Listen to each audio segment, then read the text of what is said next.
What is up, humans of the cardboard? Welcome back to Just Nuts, guys. Today I'm doing another discussion video about a topic I actually talked about earlier this week. I'm still want to talk one more time about this deck before, or this little engine, whatever, before it comes out. It is coming out in Lightning Overdrive. Do not forget, we are what, a month, I think we're actually under a month and a half away from actually getting this set. So I'm extremely excited. I hope you guys are too. Today I want to talk about Amazement just a little more. If you don't know, this is a very, very cool engine. It's an archetype. It is a new archetype, but I just don't think it can really play as a pure version just yet. But I want to talk about it today as an engine. If you don't know what they do, Arlecchino is a house of a boss monster. He is the epitome of what a boss monster needs to be. If it's going to be a main deck boss monster, it needs to have disruption, which he has. It needs to summon himself easily, which he does. And he needs to have a bonus effect. He pops cards. He's amazing. 26, 2200 body. He summons himself whenever a trap card is activated. He can banish any of his attraction traps from grave to pop that many cards on the field. And when your opponent special summons a monster or normal summons a monster, you can immediately target that monster and equip it with one of your attraction traps. So you'll Book of Moon it. We'll talk about that in a sec. The trap that you're going to be equipping is Horror House. So essentially you just target the monster that's summoned, you give it Horror House, and then Horror House will flip it down if it's equipped to an opponent's monster. Very cool. And if he's equipped to one of your own Amazement monsters, it can then just be like an infinite impermanence. Not the worst thing in the world. And honestly, if you draw it, it's just like the same thing as drawing like Book of Moon. Obviously going second, it's not as good because you can't activate it that turn. You have to set it into a board, but you're playing a trap deck anyway, so you're probably not too worried about using it out the gate as is. Two more cards that I guess are worth noting. This might be a one of in a splashable engine just because it's a normal summon, so that's pretty nice. When it's normal summon, it just adds an attraction trap directly from deck. Sorry, it sets an attraction trap directly from deck to the spell and trap zone, and it can actually quick effect change the target that an attraction trap is equipped to. So that can actually come up as well. Once you've equipped something with Horror House, you can then on the next turn change the target to Kamika, equip it to herself, and then you can impermanence again, so you get extra value down the line. And then you have Amazing Time Ticket. This is just a searchable card. This will only come up in specific decks. Mainly you're just going to be playing like 3 Arlecchino and 1 or 2 copies of Horror House, but I could see the possibility of this card in certain decks. We'll talk about that as well down as we get into the decks I want to play this in.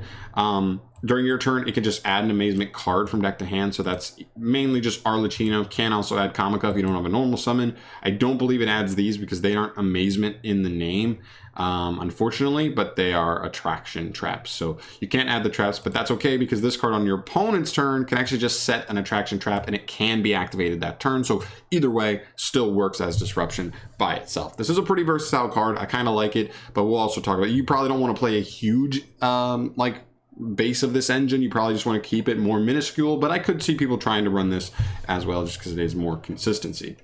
So as far as the decks we want to run this in, we're just going to go in down the line. This is not in any particular order of how good I think they're in. I'm just talking about all the decks that came to my mind when thinking about it. Feel free to let me know down in the comment section as well. If you think I missed anything, if there's anything you particularly think this engine will work in, let me know there.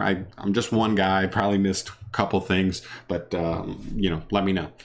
First off is Trap Tricks. This is one of my personal favorite decks. This deck might have the most synergy with it. It's insane. The deck gets super easy access between Mermelio as well as Sarah. Getting you access to the trap hole cards is so easy in this deck, and you're probably playing anywhere between 10 to 25 trap cards anyway in this deck. So you see them very, very readily. They're very available to you, so that is not a big deal. And so opening Arlecchino in pretty much any hand is going to be really good. And you even have the possibility of playing something like what's his name? Shade Brigandine. If you play Shade Brigandine, then even better, you can just Shade on your turn 1, get Arlecchino out immediately, and he's already loaded up there. If you want to fire him off early, up to you. So very, very good. Trap Tricks are insane with this deck. Next up, we have Eldritch. This one's probably one of those ones that's like, duh, right? Like you play 3 Scarlet Sanguine, you're playing 3 Conquistador, and then 2 or 3 Hawkero as well. This is obvious one. It's a deck with only 1 main deck monster, so it might be nice to have another engine that helps you put a big beefy like disruption on board. Not bad. I could actually see this being played straight up Eldritch Amazement, because you could play just 3 Kamika as the normal summon for the deck. She gets you free disruptions. Arlecchino is a big ass disruption. You play the search spell and then you just combine it with the Eldritch engine. Could definitely work. Next up we have Altergeist. This is a super interesting one because could you imagine, just imagine this, okay? You open the God trio. This is God. This is like you have no way of losing this duel. Going second. Impermanence, Multi-Faker, Arlecchino. Oh my God. Oh my Lord. Could you imagine? Impermanence an opponent's monster going second. Then you can chain block Multi-Faker and Arlecchino. So you actually play around, I guess you don't play around Ash in that necessarily until Multi-Faker tries to resolve, but still, you summon Arlecchino and Multi-Faker. So now you just going second, you had the disruption going second from Impermanence. You're going to get a Silquicious from Multi-Faker. So you have a bounce on their turn 1, and you have a Book of Moon from Arlecchino. Just stop. That's like insane, and you already have like half of an OTK going for you. Absolutely insane. I cannot even imagine. That's just crazy like amounts of busted if you can ever draw that.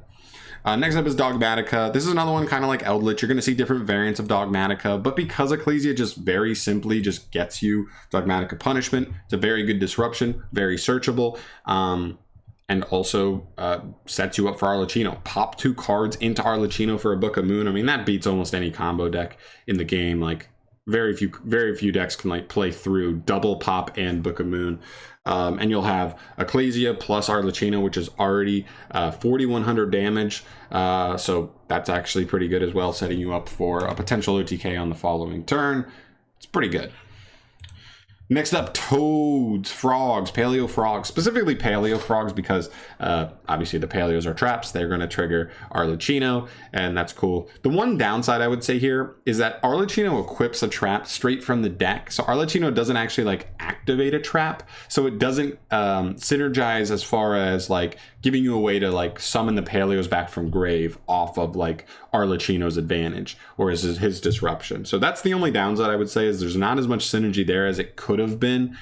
But still, like if it said activate an Amazement trap from deck instead of like equip an Amazement trap, then it might be something different. But still, I'm not complaining. I still think it's a pretty good synergy here, especially, and this is like one thing that I wanted to mention here, is that a lot of these you might see kind of like fall in a similar vein where like there are those kind of control-y decks where like 3 criteria that I think come up huge here.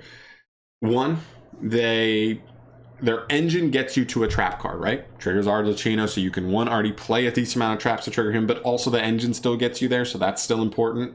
2, the deck is a trap deck, so it may not have a ton of starters. I think of something like this, right? Swap Frog is a starter, and I'm not sure I would say any other card is a starter in Frog. So Arlecchino could essentially be like another copy of a starter because all you need is any trap to activate and you've got board presence. Paleos can be one of those decks that if you're not drawing enough frogs or specifically swap, you can struggle to eventually amount board presence if your opponent is a little bit, is like really aggressive. And so he's really nice at getting you something on board fairly early. And the last thing would just be a deck that plays a bunch of traps anyway. So yeah, obviously most of these are going to meet that criteria, but frogs are actually a really interesting one. Next up is Subterrors. You can get Final Battle. Final Battle activates every turn, by the way. So even if you have multiple Arlecchinos, I believe he can only summon himself once per turn. But with Final Battle, flip it up on your opponent's turn, summon an Arlecchino. Now on your next turn, flip it up again. Get a second Arlecchino on board. You're pretty close to an OTK at that point. Right? Especially, actually, I think you are OTKing, right? You'd have 34 plus 52. Yeah. There you go. OTK. Final Battle, Guru, Final Battle, and 2 Arlecchinos is OTK. I know it sounds like a lot, but Subterrors definitely struggle at killing, especially the pure version. And we don't have Zexal anymore. So nobody's combining like Zexal with Guru anymore. So I think it is a deck that does appreciate the extra engine. You can still play stuff like Duality because Arlecchino is not really needing to summon on your turn, only on your opponent's. So that's really nice as well. Good stuff. I think that's some pretty good synergy. I'll definitely take a look at that. Next up is True Draco. There's another one. Another deck with a minimal number of monsters, kind of similar to Eldritch, right? so that like sometimes you put one monster on board, you just ride that out with a bunch of traps. You do play some traps that can lock you out of special summoning, or things that make your board better if you don't control any special summoned monsters. So that definitely will be a thing, but that's definitely something you can work around depending on how you want to build the deck anyway. So you just build it more with more traps that can just trigger. They're not worried, they're not locking you out of summoning or anything like that, and still like being impactful. Next up is Lair of Darkness. This is a deck, obviously, you know, it's like the cover deck of the channel. One of my favorite decks of all time, if not my favorite. Lilith herself gets you to a trap, so the engine kind of gets you to traps. It tends to play a lot of traps anyway. And it's definitely one of those decks that, again, can struggle to put like extra bodies on board. You're tributing Lilith, you're losing that body to get like certain stuff on field. And so having this extra engine, one, gives you more traps, so the deck already plays traps anyway, but two, just gives you another way to just like mount that board presence and apply pressure, so you're not always on the defensive. You have a little bit more ease of access to just you know, getting on the offensive and actually going after your opponent with our Lachina. So really, really cool. Definitely will consider that. Next up is Zephyras. This is a really, really interesting one. Kind of similar to Altergeist, because it has like a very specific interaction. And that interaction is the fact that this deck already has a combo that searches any monster in the game. So at the beginning when I was saying, I don't know, it depends on the deck exactly how many copies you're going to want to play of some of the Amazement cards. But this deck already, through a combo, can search any monster in the game of Yu-Gi-Oh! And so in that vein, you could just play one copy of Arlecchino, one copy of Horror House. You're playing control build anyway. He's already generically pretty good. Your deck super easily searches out its traps. The deck searches so much, it's crazy. So you don't even need to be, like, even though this isn't a deck where you're playing a ton of traps, one, you're already playing like probably at least 4 copies of the Archetype traps. You're probably playing impermanents now because of Arlecchino. Well, maybe you won't be playing impermanents, because I guess it depends. You might only have 1 copy of Arlecchino, so it might not be that important. But if you wanted to, that's really good. And yeah, you just search him out as part of the combo, and you probably almost guaranteed have a trap in hand or on field. And yeah, negate something, pop something with one of the traps, then trigger him, put a big body on the board that's going to get you pops later on, and you've got another Book of Moon. Not too shabby. This is a deck that also, the control variants can struggle to eventually put damage on board. It can be a little bit slower to kill, so Arlecchino just helps with that as well. I think this one's really interesting, especially because you can just play like 1-in-1. I mean, we saw people playing, you know, we've seen people play just the one Gizmek Kaku, the one, what's the Cyberstein, just like crazy one-ofs, just because you can search them for free, and the deck doesn't even use its normal summons. You could play one Kamika as well if you want to. So I definitely think this one's a really interesting one there. Not sure if the payoff is quite as high ceiling as Calamities and Barkion and all that stuff. Right? Barkion's the one I'm thinking of? Exteria. I'm thinking of Exteria. But yeah, like still really interesting.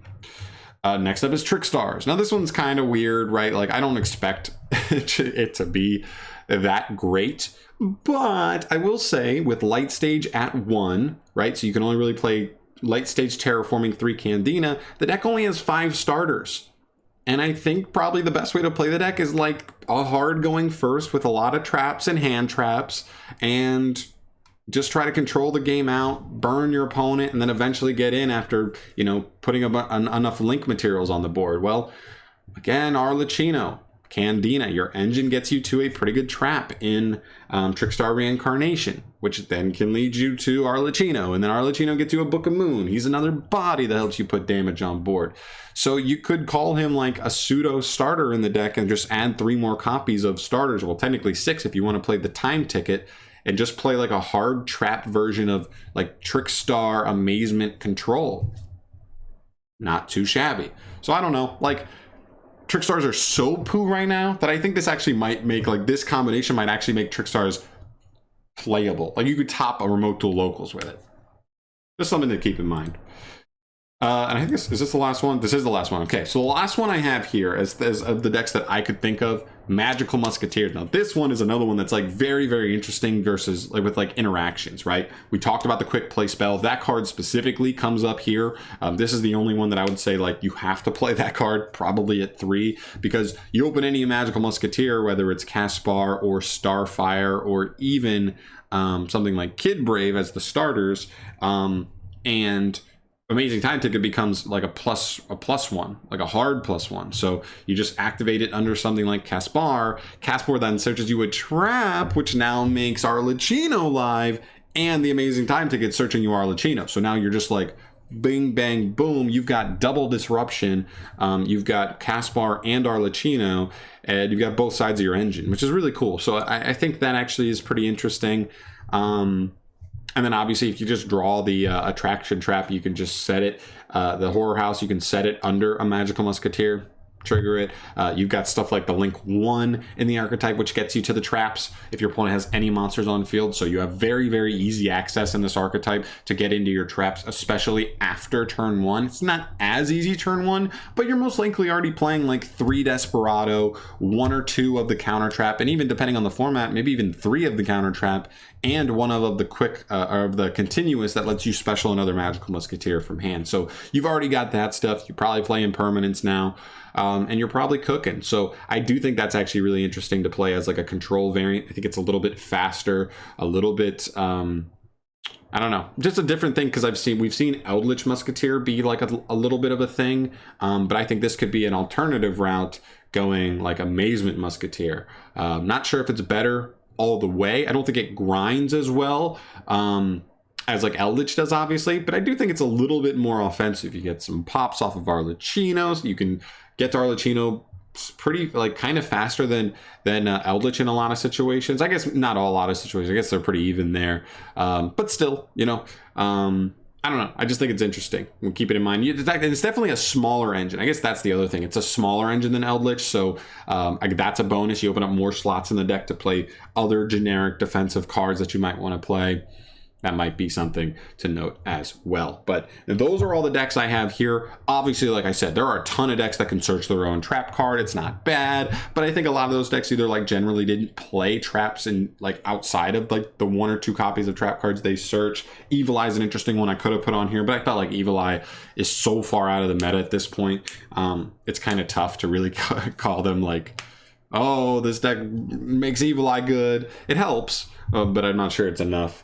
But there's a lot of things like that. But like I said at the beginning of the video, let me know if you think I missed anything specifically. I feel like this is just such a cool archetype. I can't wait to see what people do with it. I just think it's so splashable with trap decks. I really think this little mini engine is being underestimated. I've said this a million times. I think Lightning Overdrive is underestimated as a set. I actually think it's a really good set. So I can't wait to see what me and other people look to do. So I'm gonna end it off here, guys. Thank you so much for watching. As always, subscribe to the channel if you want to see more stuff from me in the future. I got some deck profiles coming. I'm literally just waiting on shipments from Ghost from the Past. That's the set it is. Waiting on some shipments there, and then I'll have a couple deck profiles ready for you. Probably gonna do a little more Code Talker content. I haven't done any test hands with like the new deck build and stuff, so we'll obviously do that when I can, and you know, we'll get there when we get there. So thank you again for watching. I'll catch you in the next one. Subscribe if you haven't, and goodbye. Peace. Business. Schminamans. Yeah.